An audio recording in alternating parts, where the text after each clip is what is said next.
Bienvenue dans ce tutoriel dédié au formulaire médecine transfusionnelle culoglobulaire dans CrystalNet. Pour une compréhension optimale, nous vous suggérons de visionner d'abord le tutoriel Détails usagers et tableau de bord de l'usager. Dans ce tutoriel, vous apprendrez à consulter ou à modifier un formulaire existant et à créer un nouveau formulaire de culoglobulaire. Tout d'abord, il faut savoir que le formulaire médecine transfusionnelle culoglobulaire est un outil d'aide décisionnelle pour la prescription d'une transfusion sanguine. Ce formulaire n'est donc pas une prescription en tant que telle.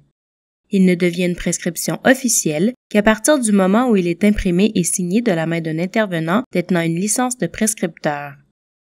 L'avantage de remplir ce formulaire dans CrystalNet avant de l'imprimer et de le signer est qu'il contient des messages d'avertissement pour guider l'intervenant dans sa prescription selon les recommandations du comité de médecine transfusionnelle. Dans l'onglet Formulaire du détail usager, vous verrez s'afficher les tuiles des différents formulaires disponibles. Si un formulaire de médecine transfusionnelle existe déjà pour cet usager, un résumé des informations saisies est présenté dans la tuile Médecine transfusionnelle. Jusqu'à 3 formulaires de culoglobulaire peuvent s'afficher dans la tuile. Il est aussi possible d'y voir des formulaires d'immunoglobuline. Pour en savoir plus, nous vous invitons à visionner le tutoriel à ce sujet. Notez que les brouillons, c'est-à-dire les formulaires qui ont été saisis et enregistrés, mais pas imprimés, ne s'affichent pas dans la tuile. Vous y trouverez les informations suivantes.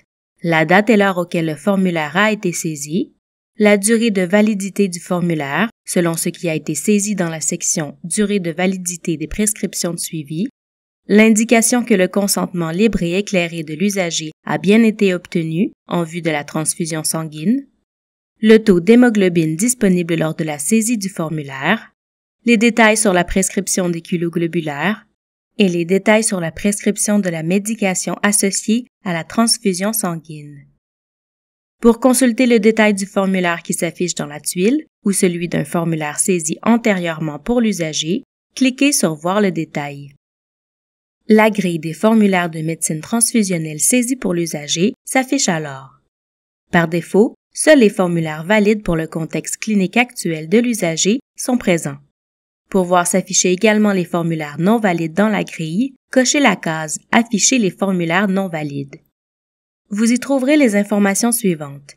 La date, l'heure et la durée de validité du formulaire, le type de produit sanguin prescrit, le prescripteur, le type de visite possible, soit hospitalisation, externe ou ponctuelle, selon ce qui a été saisi dans la section « Durée de validité des prescriptions de suivi », l'icône « Rendre non valide » qui permet de rendre un formulaire non valide manuellement, il est possible de le rendre valide à nouveau en cliquant sur cette icône, ainsi que les icônes pour modifier, supprimer ou imprimer un formulaire.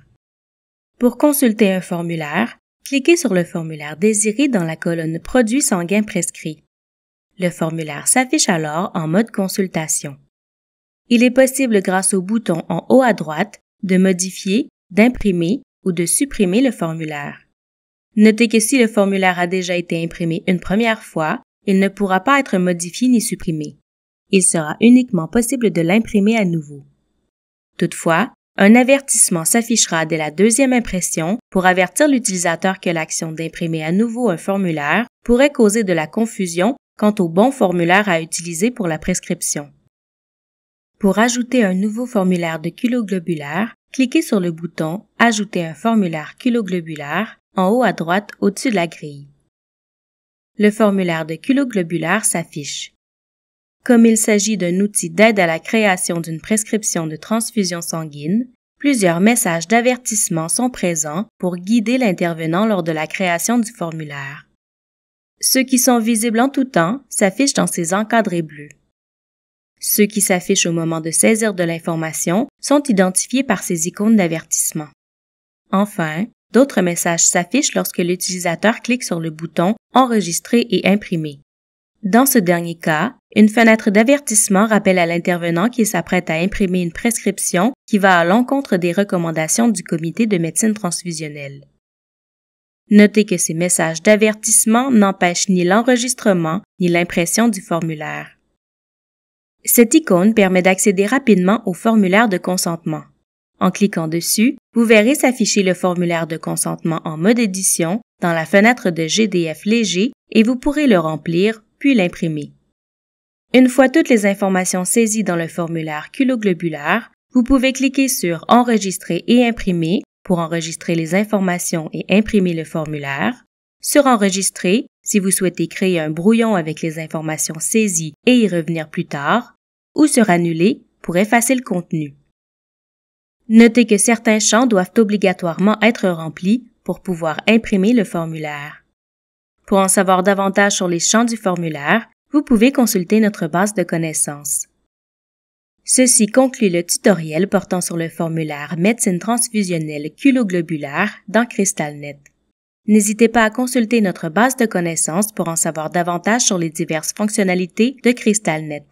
Nous vous invitons également à visionner nos autres tutoriels, disponibles à la fois sur notre chaîne YouTube, sur notre site Web et sur notre base de connaissances.